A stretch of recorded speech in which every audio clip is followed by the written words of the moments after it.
Olá, estimado irmão e irmã na fé em Jesus Cristo. Nós iniciamos este momento devocional em nome de Deus Pai, Filho e Espírito Santo. Amém. Façamos oração. Ó gracioso Deus, te louvamos por esse dia maravilhoso, pelas infinitas bênçãos derramadas sobre nós e nossas famílias. Abençoe este dia, protege-nos e cuida de nós. Ó Deus, perdoa os nossos muitos pecados. Envia Teu Espírito Santo para estar conosco agora quando vamos meditar na Tua Santa Palavra. Aumenta-nos a fé, a esperança e o amor. Isso te pedimos e agradecemos em nome de Jesus Cristo, Teu Filho, nosso Senhor e Salvador. Amém. Que a graça, a paz e o amor daquele que veio, daquele que vem e daquele que virá em glória, Jesus Cristo, nosso Senhor e Salvador, permaneça hoje para sempre com todos vocês. Amém. Queremos meditar nas palavras do apóstolo Paulo, na sua carta aos Gálatas, capítulo 3, versículos 10 a 14, que diz assim: Os que confiam na sua obediência à lei estão debaixo da maldição de Deus, pois as Escrituras Sagradas dizem: quem não obedece sempre a tudo o que está escrito no livro da lei está debaixo da maldição de Deus. É claro que ninguém é aceito por Deus por meio da lei, pois as Escrituras dizem: viverá aquele que por meio da fé é aceito por Deus. Mas a lei não tem nada a ver com a fé, pelo contrário, como diz as Escrituras, viverá aquele que fizer o que a lei manda.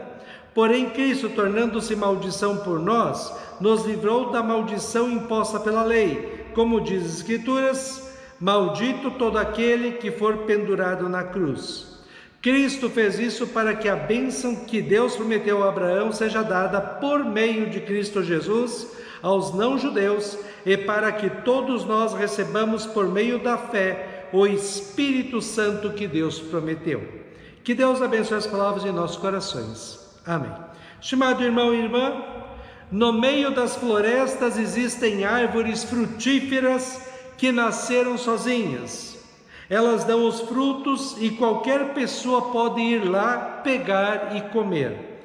Ninguém plantou, ninguém regou, ninguém podou, nada. A árvore fez tudo sozinha e a pessoa come do fruto sem ter cooperado com nada para ele existir.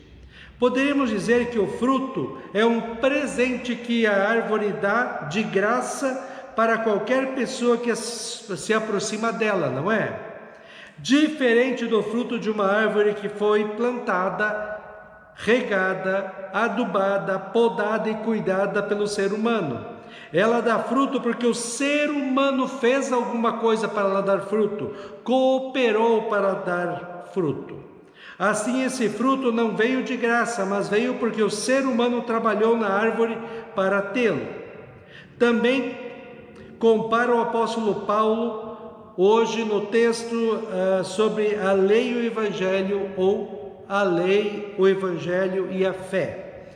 A lei é como a árvore que o ser humano plantou e cuidou para ter fruto. O fruto é mérito do ser humano, é recompensa pelo seu trabalho.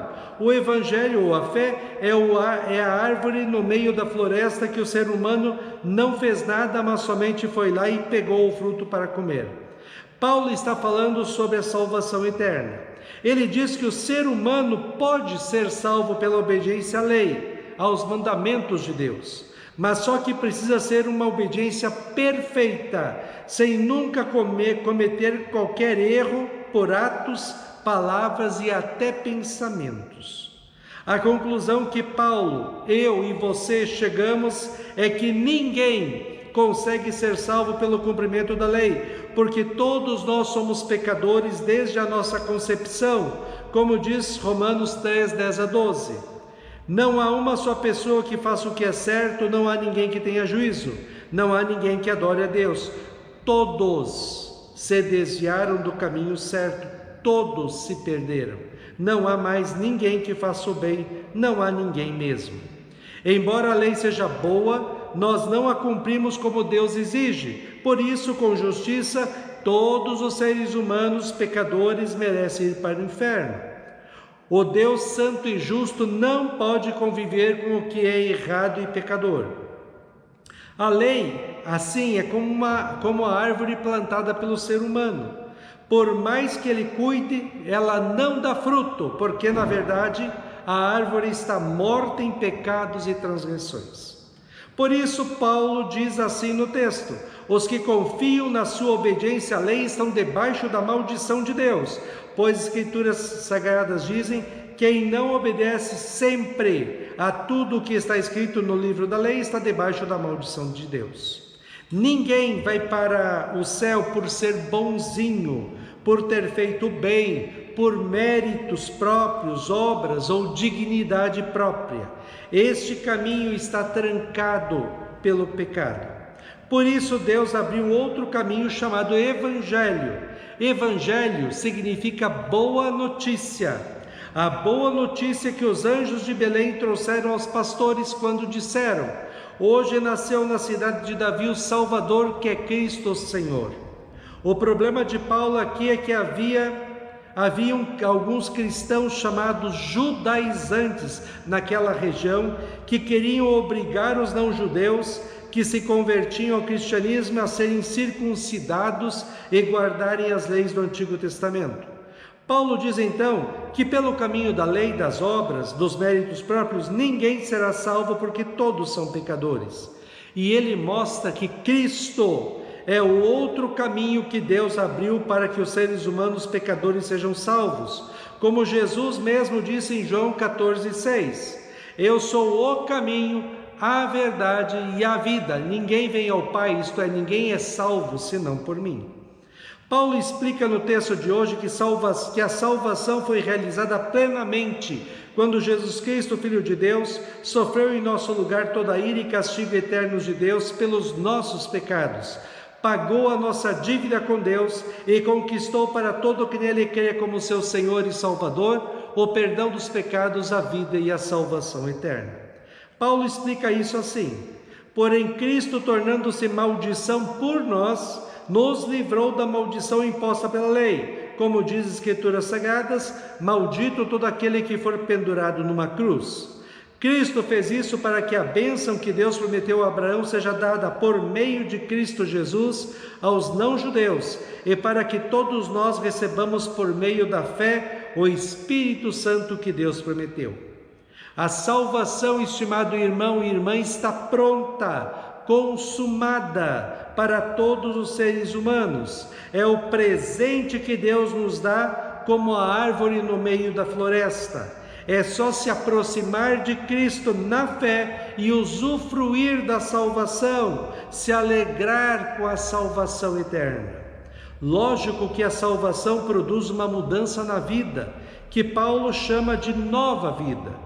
Agora, porque fomos salvos e somos filhos e filhas de Deus, queremos viver uma vida santa, bonita e agradável a Deus segundo a sua palavra, porque nós já somos salvos e como filhos e filhas de Deus, queremos adorar, servir e agradecer o amor de Deus, servindo-o e adorando-o com a nossa vida consagrada e comprometida com Cristo, sua palavra, oração e igreja.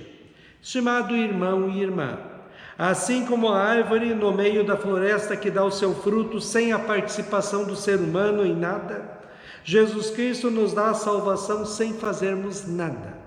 Apenas é para nos alegrarmos com o perdão dos pecados, a vida e a salvação eterna. Na fé em Cristo, nós somos felizes, porque tudo vai bem quando tudo vai bem em nossas vidas. E também nós somos felizes quando tudo vai mal em nossas vidas, porque nós sabemos que neste mundo somos passageiros. Tudo vai acabar quando morrermos, mas tem uma vida eterna no céu esperando por nós. Nós também sabemos que em todos os momentos de nossas vidas, o Senhor Jesus é o nosso bom pastor e por isso nada nos faltará. Vamos falar para este mundo que Jesus Cristo é a nossa salvação, e para termos essa salvação basta crer em Cristo e viver na fé, na esperança e no amor de Deus. O Salmo 91 diz assim: a pessoa que procura segurança no Deus Altíssimo e se abriga à sombra protetora do Todo-Poderoso, pode dizer a Ele: ó Senhor Deus, Tu és o meu defensor e o meu protetor, Tu és o meu Deus, eu confio em ti. Deus livrará você de perigos escondidos e de doenças mortais. Ele o cobrirá com as suas asas e debaixo delas você estará seguro. A fidelidade de Deus o protegerá como um escudo. Amém. Façamos oração. Ó Senhor nosso Deus, nós te louvamos porque se nós estamos aqui hoje, é porque o Senhor nos tem abençoado, protegido e amparado. Te louvamos pela salvação, que é o presente que o Senhor nos dá, por amor. Que nós possamos nos alegrar com o perdão dos pecados, com a vida e com a salvação. Que possamos viver uma vida de fé, esperança e amor. Que toda a nossa vida seja para a Tua honra e para a Tua glória. Ó Deus, que a Tua presença em nossas vidas nos encha de alegria e de paz. Fica conosco neste dia, cuida de nós e dá-nos sabedoria. Isso te pedimos e agradecemos em nome de Jesus. Amém. Receba a bênção do Senhor. O Senhor te abençoe e te guarde. O Senhor faça resplandecer o seu rosto sobre ti e tenha misericórdia de ti. O Senhor sobre ti levante o seu rosto e te dê a paz. Amém.